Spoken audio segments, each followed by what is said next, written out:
Alright guys, today I had a friend of mine want me to do some beginner stuff, using stuff that you might have scavenged or have laying around the homestead. Jason, this one's for you, my brother. So I'm starting out with 30 inches of half-inch rebar. Pretty common stuff to find laying around construction sites. All the farmland out here is starting to get taken up by custom homes and whatnot, so this is a fairly easy source. It's not the ideal metal. Ideally I'd use 3/4 inch round or square mild steel, but this is something I had in the scrap pile. And it'll work.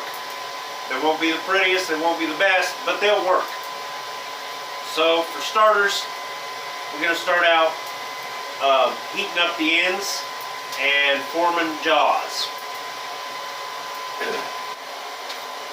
So while this piece is heating up real quick, I want to go over a couple of things about hammers. So most common starter is going to be a 22 ounce or a 23, 24 ounce ball peen hammer from Harbor Freight. Then I've also got these were my beginner hammers, okay? Then I've got a 3-pound cross peen, again from Harbor Freight. And I have my 4-pound mini sledge. These were my go-tos for about 15 years, guys. They were the first hammers I bought.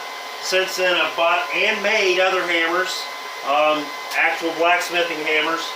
But those are the three I'm going to use for this series, just so that you see you don't have to have a specific type of hammer. Anyways, we're up to heat here. We're going to take the first inch, maybe 3/4 inch of it, and we're going to set that down half on, half off the anvil.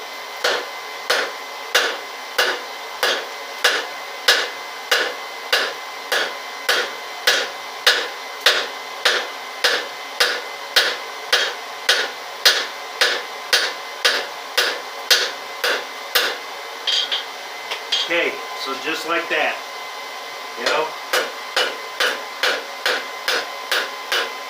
going to take, get up here close, you're going to take at about half the parent stock. So you want it about 1/4 inch when you're done, about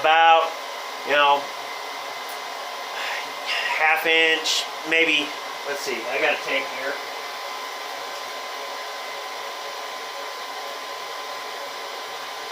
.5/8. So you want it 1/4 inch by 5/8 for your jaws, okay? That's that first jaw. Then you cool that end off and flip it around and do the same thing on the other end. So we come out, it's a little bit hot, guys. We take about 3/4 inch, set it down half on, half off the anvil. We're going to work that until it's half the parent stock, and then we're going to stretch it and make sure it's quarter or proper diameters. Now on this one, I might have gotten just a little bit shy, so we'll measure this other one, and then we'll take a real quick gander at that hot one. This other one, we've got 1.25 inches. And we've got 1.25 inches, so we're good. But if you needed to, you could come back just a little further back and set down again. Just like that.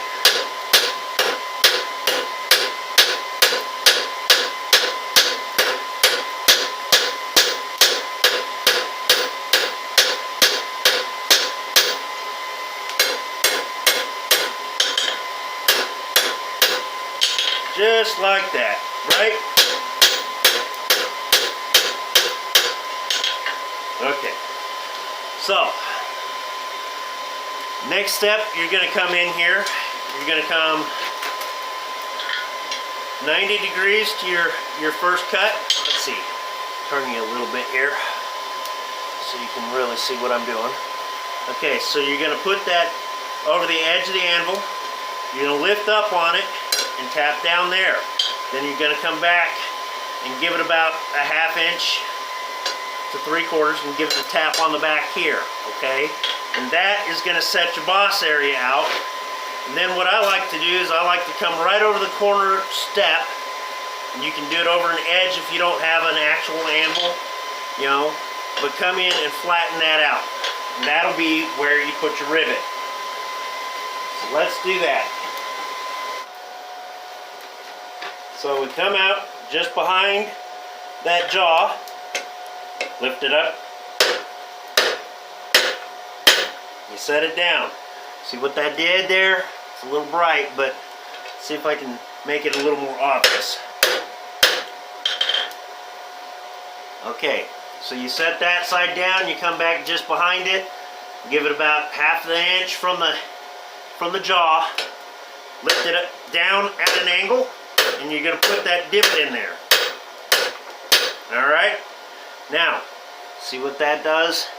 Puts a little tiny peak in between the two divots. Now what I do is I like to put that right over the corner, put the jaw lined up,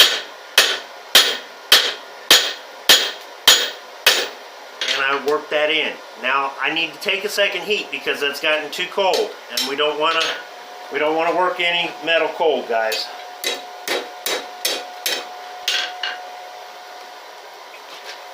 Keep in mind, these are down and dirty, ugly, beginner blacksmith tongs, guys. They don't have to be pretty, they have to be functional. And while I got you here, while this is heating up, let's talk a little bit of safety. Okay, I recently had to purchase a new pair of specs because I thought they were good enough. My old ones were good enough, and I didn't wear safety glasses.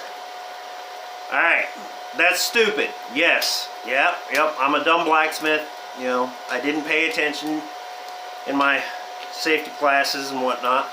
But, you know, glasses don't cut it, guys.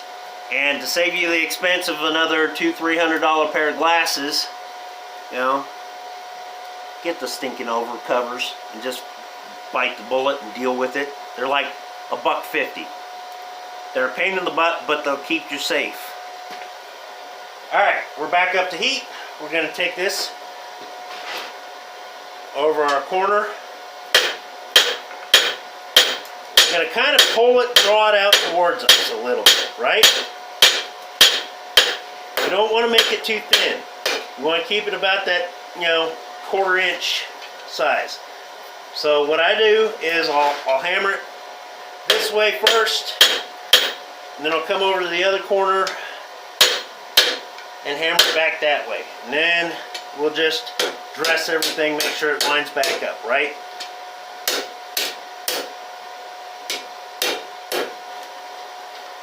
So what we're going to do next is we're going to come in, we're going to roll that, again, 90 degrees, so that that boss that we formed, where we're going to put the rivet, can hang over the edge of the anvil, and you're going to come right down on it and set that in.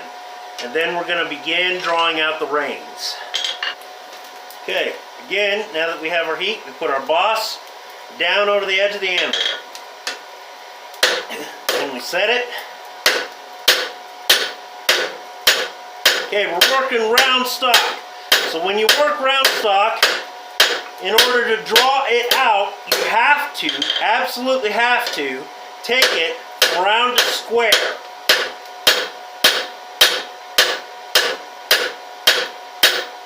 Keep in mind the whole time we're doing this, we're protecting the work, the boss, you know, the jaw part that we've already got set. So, you know, this can take a couple of heats, guys, depending on how fast you're moving and whether or not you're videoing, right? So we're just going to take that residual heat there and dress everything back up, get it all back into alignment right quick. I don't know if you can tell, but that's almost square now. Okay, about 4 inches of it's almost squared up. We're going to true that up, and then we're going to flip over and do the other side, do the boss, and start that drawing out the reins stuff on the other side. Alright?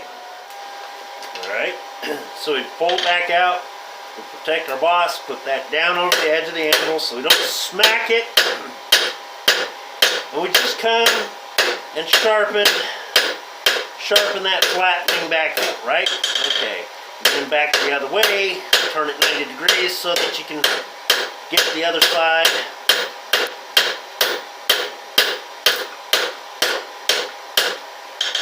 Alright. And then we're just gonna make sure everything's nice and trued up. You know. They may be beginner tongs, but this is a skill that you kind of need to be able to do for anything. We kind of want to just kind of planish it and make it nice and pretty, not have a bunch of divots and whatnot. I know we're using rebar, so divots are part of it. Okay, but what we're going to do, we're going to keep everything as true as we possibly can, right? So, working at a high orange heat, I was able to do that in 2 heats with a regular 22-ounce ball peen hammer. Okay, for 2 heats for that section. Now, let's cool that off, get the other side going in the forge, and duplicate it. Alright folks, so we have the first end that we did, right? And our second end. Now it's very, very important that this second end, you do it exactly the same way that you did the first. So, do not try to make a right and a left. Make them exactly the same. Alright, so from there, you can continue to, you know, square up and draw out your reins, whatever. This stuff's already pretty small, so what I'm going to do is we're going to measure it from the boss to the boss, right? And that gives us 28 inches. So half of 28 is 14. Let me grab a marking utensil here. Of course, all my chalk's gone.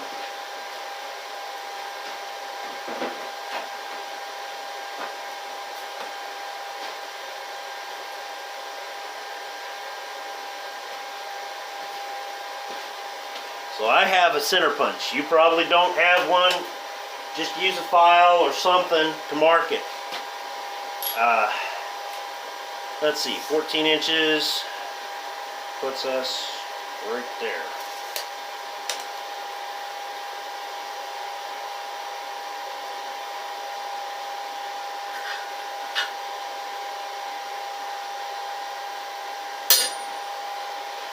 Okay, so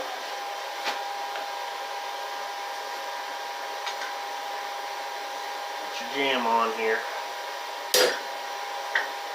Mark it in a way that you're going to be able to see, and you can bandsaw it, you can cut it with a chop saw, with an abrasive disc, use an angle grinder, however you want. I happen to have a hot cut, so I am going to use my hot cut. I'm going to use my big 4-pound mini sledge and just kind of give that a loving, persuasive tap, just so that I can be able to see and feel that mark, okay, when it's hot. We're going to stick that mark roughly into the center of the fire pot and get it good and hot. And then we're going to cut this bugger. Okay? Alright, we're up to heat. Right there's our mark.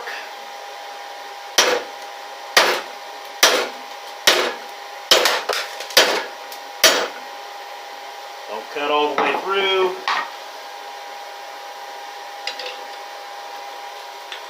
Cut most of the way through, and you can flop it back and forth until it comes off.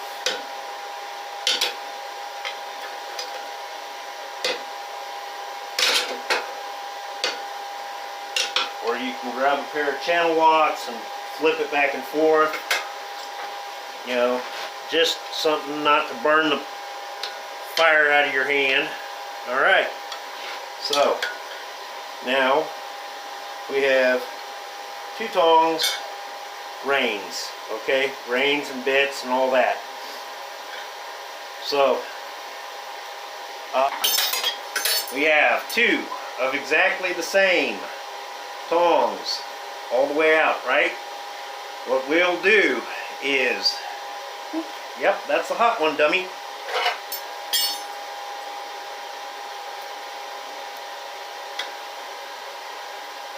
What we will do is I will flatten this end just a little bit out some more, so it's more of a rectangle, okay? Gives us a little bit of working room. I kind of like the round grips. You know, I might draw them down just a little bit on the ends so that I can really get a good hand grip on them and kind of tweak them so that the legs kick out from each other just a little bit. But that's personal preference stuff. You know, what these need to be is serviceable. So what we're going to do right now is I'm going to cool the far end off, and we're going to work this just a little narrower and flatter and let you see what that means and why we do that. So, yep. So I'm going to come out here just behind the boss and about 2 hammerheads in. I'm just going to flatten that just a hair, just a hair. Actually, we're going to go ahead and do that whole section we squared out. We're just going to give it just a rectangular shape, okay? Just a little bit. And then we're going to redress all that misforming there, okay? So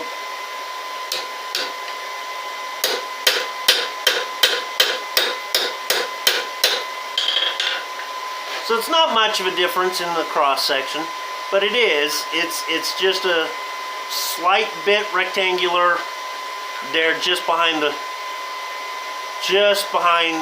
boss, okay?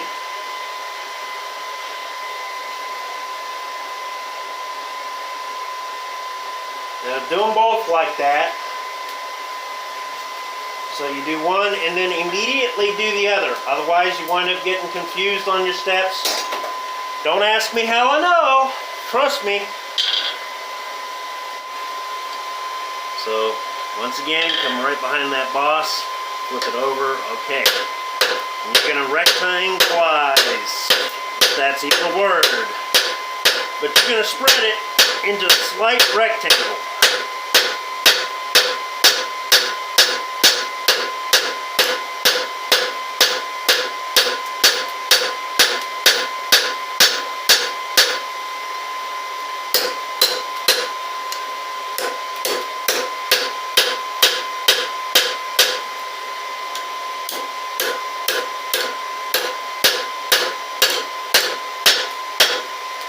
And that rectangle is perfectly okay to taper back into the round there, no problem, okay? But I want it rectangled right up by the boss, alright? So, and then just kind of keep everything in alignment as best you can there.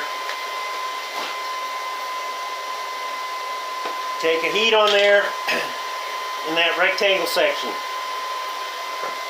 Alright, so you got your rectangularized shape cross section here, and you got your tongs, they're ready, they're hot. Okay, you're going to push that boss right over the edge, right? Just over the edge of the far side of the anvil. this is why I really like the 3/4 inch stock as opposed to the 1/2 inch, because this can mess that up, okay?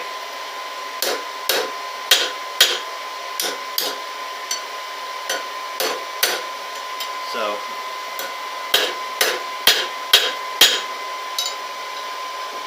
but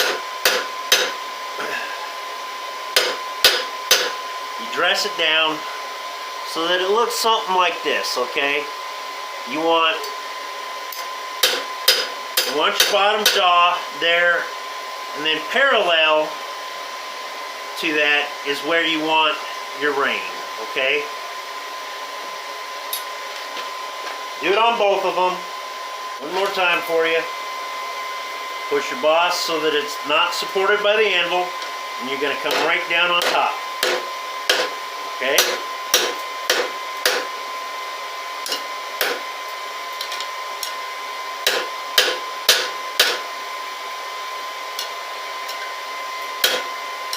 And you bring it over to the near side, and you align your jaw parallel to your other bit there, okay? You need to come in and upset that boss just a little bit there.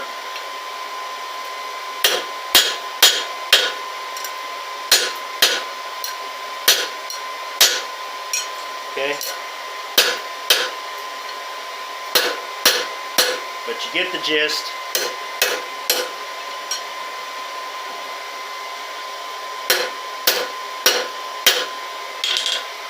Alright, so that's what those look like.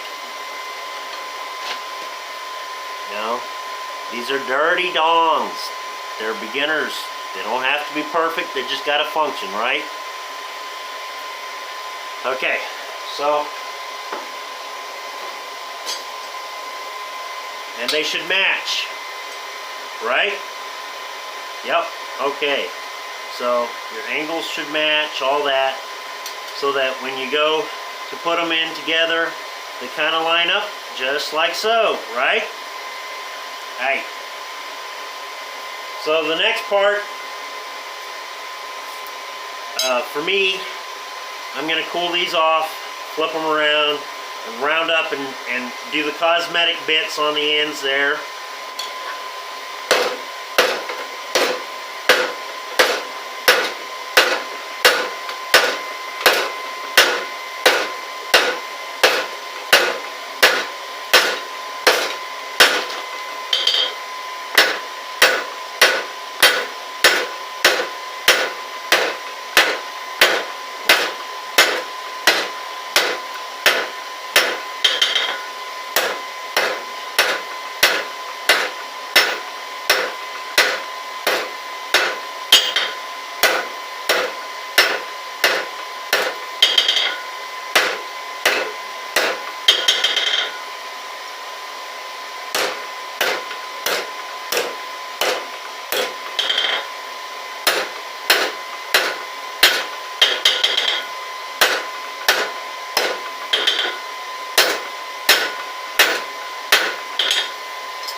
Cosmetic bit. Cosmetic bit for the other side.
There she be.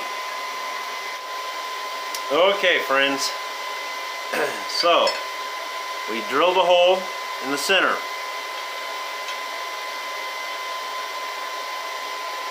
It matches up. Alright. Now, we also found a bolt with a nut. Alright, so I think you see where this is going. But, insert your stuff in here. Make sure, make sure everything works right. Now, of course, dummy put it in backwards. Backwards, forwards, it don't really matter. It does in the end product, but alright, so make sure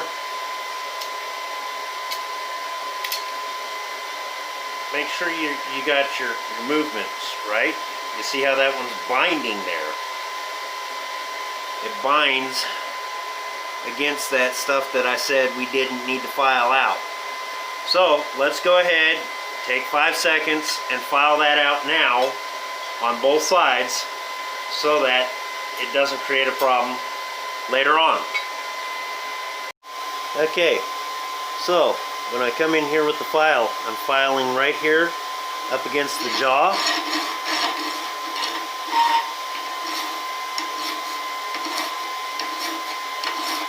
Just to smooth everything out, give it a nice bearing surface.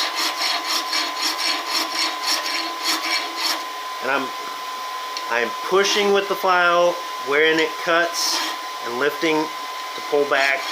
A file only cuts one way. Unless you all got some fancy magic file.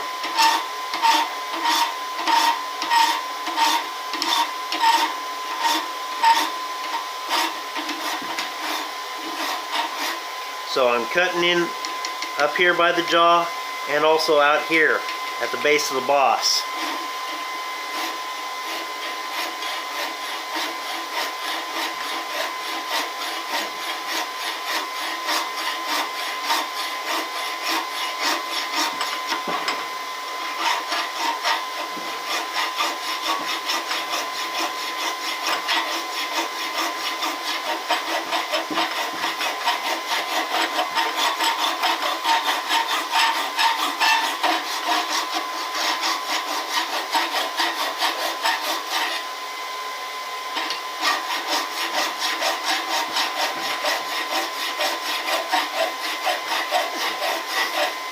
The idea is you don't want this pivot to hang up because of something rough in here.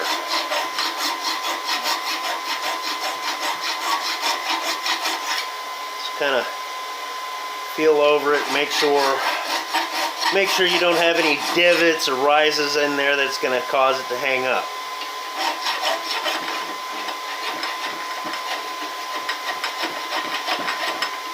With a nice wide movement, so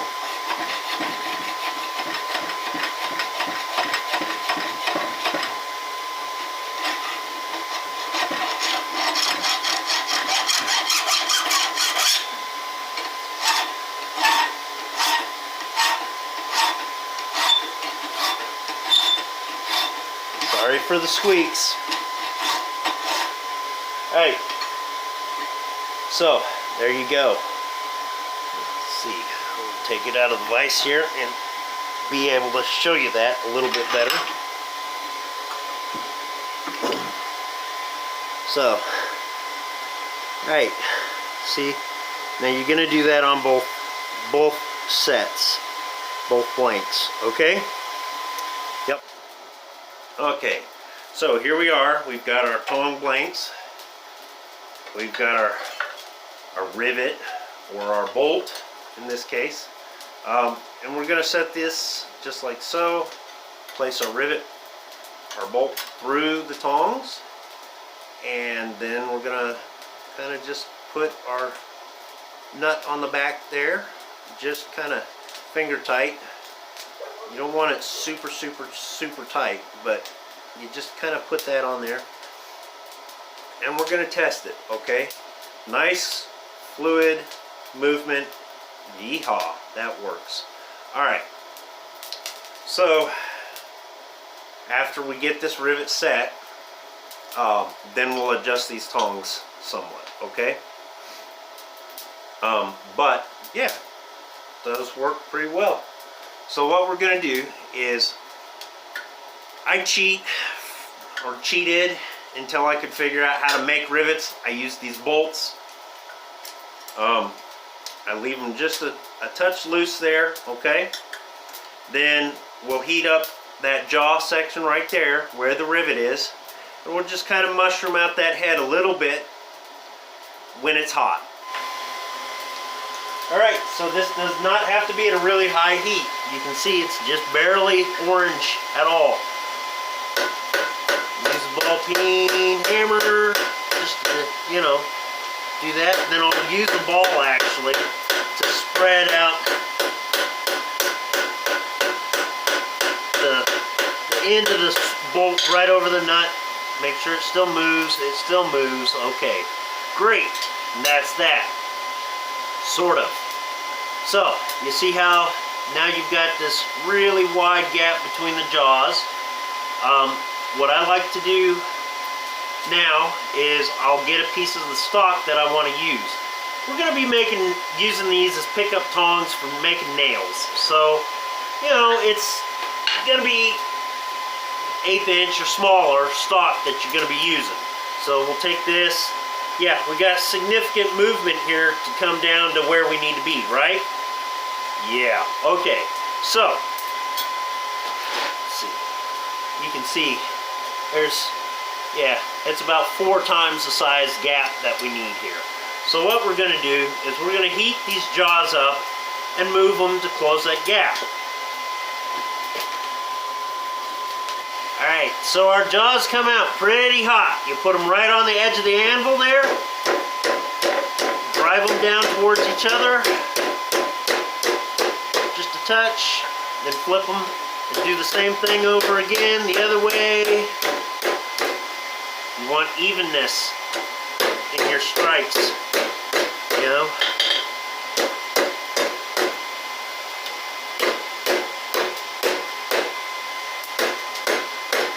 These are ugly, remember, they're just beginner tongs, right guys? Mine are ugly and I'm trying to keep them ugly so that, you know, maybe nobody gets discouraged that way.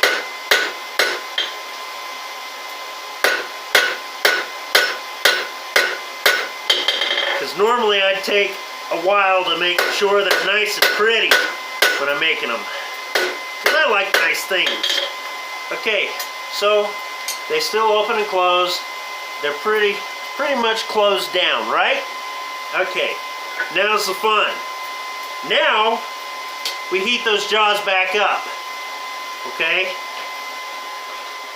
Now that they're neck down like that and whatnot, we're going to heat those jaws back up. We're going to have our stock we're going to be working with on hand, a piece of it, so that we can actually size that. Alright, so you get your jaws out, they're hot, you stick your stock you want to hold in them, into them, squeeze it tight, and then hammer down. What that does is it embeds in there the little, well, you can't see because they're too hot, but what it does is it does embed in there the color of the stock and whatnot. Okay, so you keep those nice and lined up, right? Tighten everything up.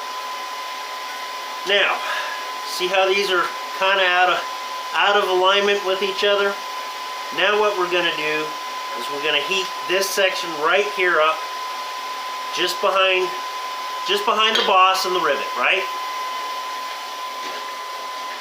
Okay, so you come out, you put them on the anvil so that, you know, one of them's nice and down, and then you just kind of dress them so that the handles become in line with each other.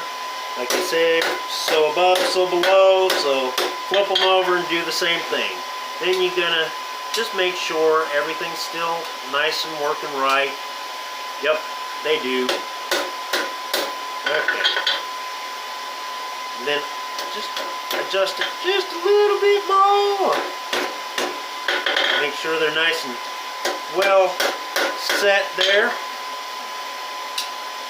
Grab our parent stock, make sure it still holds that, you know, nice and tight. Yep, okay. Now we cool them off and we're done.